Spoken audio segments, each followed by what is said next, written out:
जो भी मेरी मम्मी की मौत हुई है उसका जिम्मेदार डॉक्टर तनवीर खुद है, क्योंकि उसकी लापरवाही और उसका लापरवाही उपचार देने की वजह से मेरी मम्मी की मौत हुई है। और उन लोगों ने मतलब बिल्कुल भी तमीज़ से किसी भी पेशेंट को, नॉट इवन हमारे साथ बल्कि बाकी जो पेशेंट थे उन लोगों को भी उन लोगों ने यही कहा, जैसे ही कोई पेशेंट आ रहा है, आपका चिरंजीवी है? हाँ सर है। ठीक है, आपका पेशेंट सीरियस है, आईसीयू में एडमिट करना पड़ेगा। उन्होंने सिर्फ एक ही बात रट लगा रखी है, चिरंजीवी है तो आईसीयू में एडमिट करना पड़ेगा। उनके पास जनरल वार्ड की सुविधा नहीं है। जनरल वार्ड उनका एकदम ऐसे रास्ते से हम लोग जा रहे हैं और वहीं पर बेड लगे हुए हैं, वहीं पर लोग बाग सो रहे हैं पेशेंट। सिर्फ चिरंजीवी योजना का जो लाभ है वो पेशेंट की जगह डॉक्टर अपना खुद उठा रहा है, अपनी जाति प्रॉपर्टियाँ बना रहा है और खुद के लिए अपना फ़ायदा उठा रहा है। बाकी पेशेंट को जो गवर्नमेंट ने जो लाभ दिया है, बीमार व्यक्तियों को जो परिवार को लाभ दिया गया है गवर्नमेंट के द्वारा, वो लाभ परिजनों को, पेशेंट को, बीमार को नहीं मिल रहा। डॉक्टर अपने खुद के लिए कर रहा है वो लाभ। भजन लाल जी, मुख्यमंत्री जी से मेरा यही अनुरोध है कि जो पीड़ा मुझे और मेरे परिवार को हुई है, आगे से किसी और परिवार की माँ नहीं जाए, किसी की बहन भाई नहीं जाए, परिवार का बंदा कोई नहीं जाए इस लापरवाही की वजह से। इसलिए स्वास्थ्य मंत्री और सीएम साहब से मेरी यही दरख्वास्त है कि इस हॉस्पिटल पे और डॉक्टर तनवीर पे सख्त से सख्त कार्रवाई। डॉक्टर तनवीर है, डायबिटीज़ भवन एंड मल्टी स्पेशलिटी हॉस्पिटल के नाम से वो हॉस्पिटल है, शास्त्री नगर, रामनगर में। और मेरी माताजी के यूरिन का थोड़ी प्रॉब्लम थी, रात भर से यूरिन नहीं हुआ था, तो हम डॉक्टर तनवीर के वहाँ गए अपॉइंटमेंट लेकर के और उनसे बात करी कि ये प्रॉब्लम है मेरी माँ के। मेरी माताजी घर से एकदम बिल्कुल सही सलामत गई थी, अपने पैरों पे चल करके, नाश्ता वगैरह करके, सुबह 11 साढ़े 11 बजे के आसपास, रविवार 31 अगस्त 2025 को।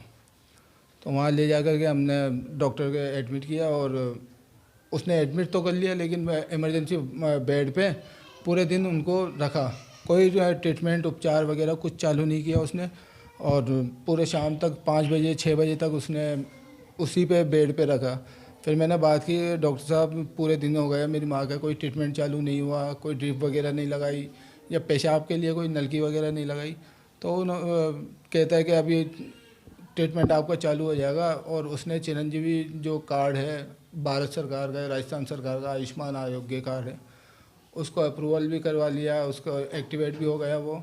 उसके बाद शाम को 7-8 बजे तनवीर डॉक्टर जो है राउंड पे आता है हॉस्पिटल में, तो मेरे को बोलता है आपकी माताजी की तबीयत ठीक नहीं है, उनका ब्लड प्रेशर वगैरह स्लो हो रहा है, तो इनको आईसीयू में एडमिट करना पड़ेगा। मैंने बोला डॉक्टर साहब आपको जहाँ एडमिट करना आप करिए, मेरी माँ का उपचार तो शुरू कीजिए।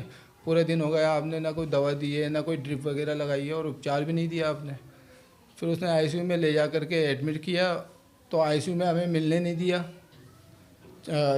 6 शनिवार तक वो आईसीयू में रखा, 6-7 रोज उसने आईसीयू में रखा। उस दौरान उसने जो भी ट्रीटमेंट दिया, हमें पता ही नहीं है क्या ट्रीटमेंट दिया क्या नहीं दिया और मेरी माँ की क्या प्रॉब्लम थी।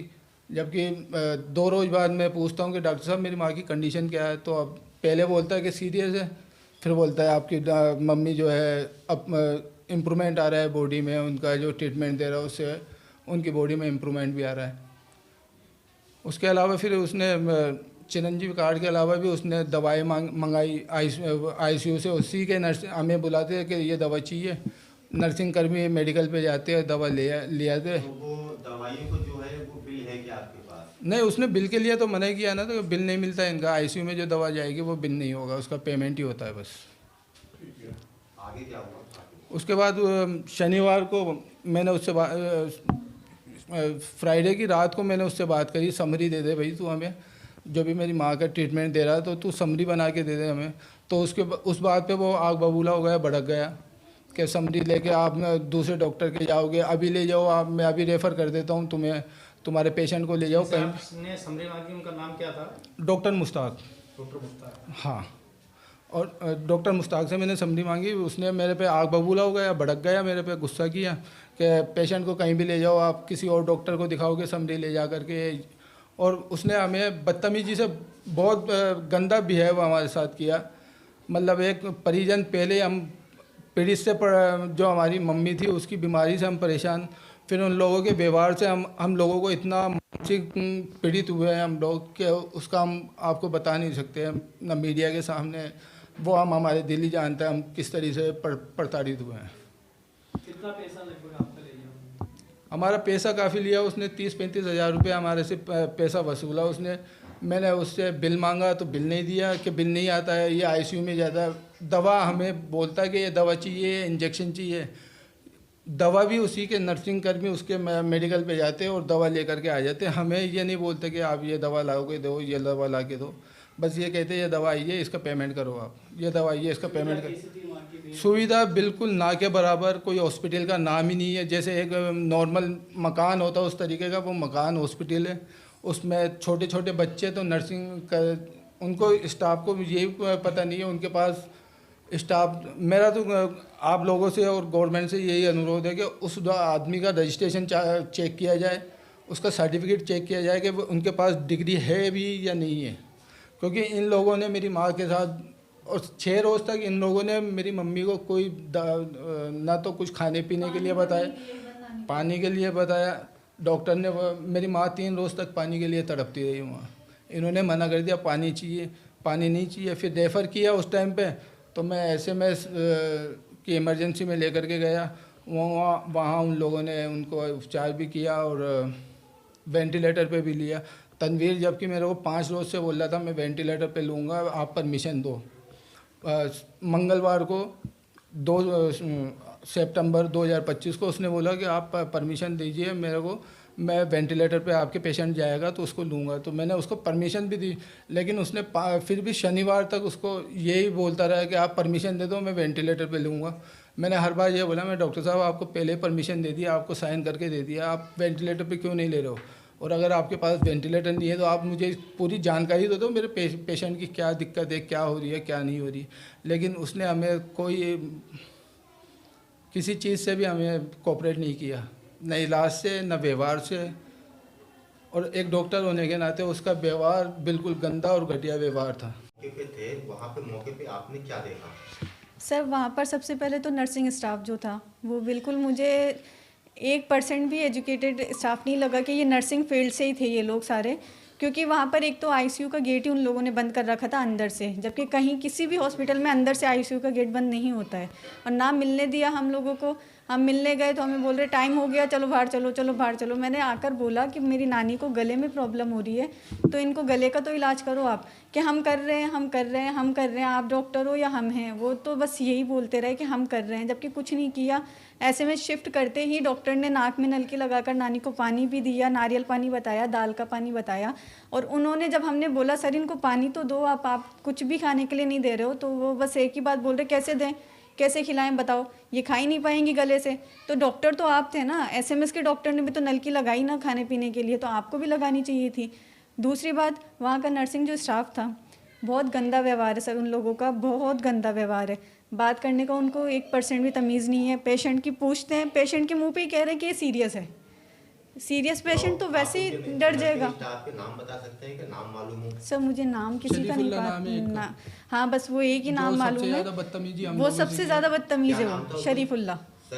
हाँ, और उन लोगों ने मतलब बिल्कुल भी तमीज़ से किसी भी पेशेंट को, नॉट इवन हमारे साथ बल्कि बाकी जो पेशेंट थे उन लोगों को भी उन लोगों ने यही कहा, जैसे ही कोई पेशेंट आ रहा है आपका चिरंजीवी है, हाँ सर है, ठीक है, आपका पेशेंट सीरियस है, आईसीयू में एडमिट करना पड़ेगा। उन्होंने सिर्फ एक ही बात रट लगा रखी है, चिरंजीवी है तो आईसीयू में एडमिट करना पड़ेगा। और उनके पास आईसीयू में कोई सुविधा है? नहीं है सर, नहीं है।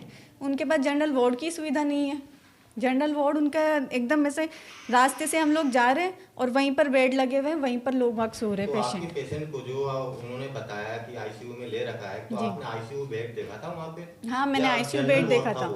नहीं वो आईसीयू बेड था, लेकिन बाकी पेशेंट की जैसे जनरल वार्ड में पेशेंट रहते हैं वैसे ही आईसीयू में पेशेंट थे। कोई भी और नर्सिंग स्टाफ जो था वो एक तरफ बैठा है, किसी की केयर नहीं कर रहे हैं, किसी का चेकअप नहीं कर रहे हैं, किसी का कुछ नहीं कर रहे, सब मोबाइल में लगे हुए आपस में बात कर रहे हैं।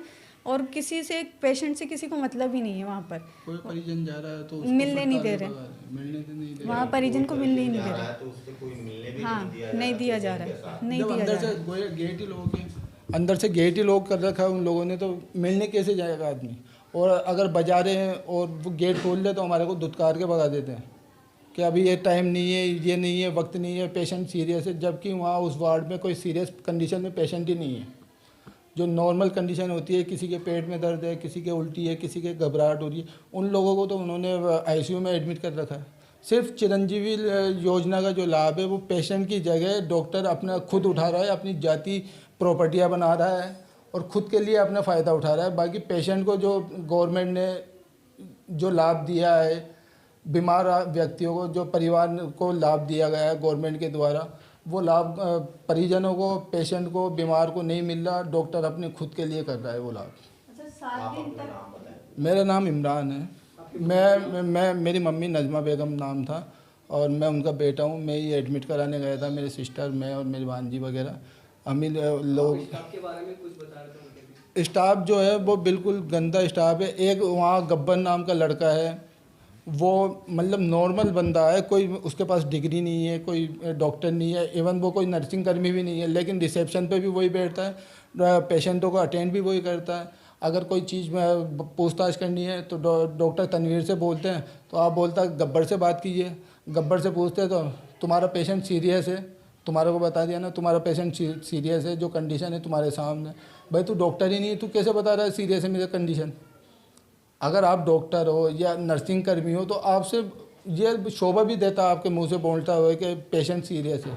एक आम आदमी मेरी माँ के लिए बोल रहा है कि सीरियस है, मैं कैसे मान लूँ कि सीरियस है मेरी माँ? जबकि वो तो आम आदमी, डॉक्टर तो है नहीं। डॉक्टर अपनी राय तो दे रहे नहीं है, ट्रीटमेंट दे रहे नहीं है उनको, सिर्फ एक ऑक्सीजन दे रखा। और ये मेरे पास वो मेरे पास उनका जो स्क्रीन चलती है आईसीयू में, उसका फ़ोटो है। मैंने चोरी छिपे फ़ोटो खींचा था, उसका मैं आपको फ़ोटो दिखा रहा हूँ। वहाँ जो दवा के इंजेक्शन वगैरह का जो पेमेंट किया था उसको कैश में किया था या ऑनलाइन ट्रांजेक्शन? नहीं, कैश में किया है मैंने, कैश में सारा पेमेंट लिया उसने। ऑनलाइन रसीद के लिए मैंने बोला ना, मेडिकल पे उसको बोला, गब्बर को उससे भी मेरी बात हुई कि भाई जो पेमेंट दे रहे हैं, जो इंजेक्शन वगैरह, जो दवा वगैरह जा रही है, उसकी रसीद या उसका बिल तो दो हमें। कि वो एक साथ ही देते हैं, जब पेशेंट ठीक होकर डिस्चार्ज होता है उस टाइम पे आपका बिल दे दिया जाएगा। तो बाद में आपको दिया गया? नहीं दिया ना, कहाँ दिया? अगर बिल देते तो, अगर उनके पास ऑन रिकॉर्ड हो तो वो बता दें बिल हमारे को। आते समय आपने मांगा बिल उनसे? आते समय देखो हमारे को इतना घबरा दिया था कि अब पेशेंट सीरियस है, और वाकई मेरी मम्मी सीरियस थी, तो मैं बिल की बजाय मैं मेरी मम्मी की केयर के लिए थोड़ा भाग दौड़ कर रहा था। और हाँ, एम्बुलेंस के लिए भी हमें बोला कि हम हमारी एम्बुलेंस में भिजवाएंगे, हमारा नर्सिंग स्टाफ वहाँ जाएगा, और जहाँ वो रेफ़र किया SMS में इमरजेंसी वार्ड तक हमारा नर्सिंग स्टाफ जाएगा, जबकि नर्सिंग स्टाफ भी नहीं गया। और एम्बुलेंस के 1200 रुपये भी पेमेंट हमने खुद नहीं किया। मेरी मम्मी की मौत हुई है, उसका जिम्मेदार डॉक्टर तनवीर खुद है, क्योंकि उसकी लापरवाही और उसका लापरवाही उपचार देने की वजह से मेरी मम्मी की मौत हुई है। इसलिए मैं सरकार से दरख्वास्त है कि तनवीर डॉक्टर जो है डायबिटीज़ भवन के नाम से जो हॉस्पिटल चला रहा है, इसमें ये धंधा कर रहा है और कुछ इसके अलावा कुछ भी काम नहीं कर रहा है। ना किसी पेशेंट को सुविधा दे रहा है, जो उसको उपचार चाहिए, उसकी बॉडी को जो उपचार चाहिए वो उपचार ही नहीं दे पा रहा है। तो इसलिए इस व्यक्ति और इसके हॉस्पिटल के लिए सख्त से सख्त कार्रवाई की जाए।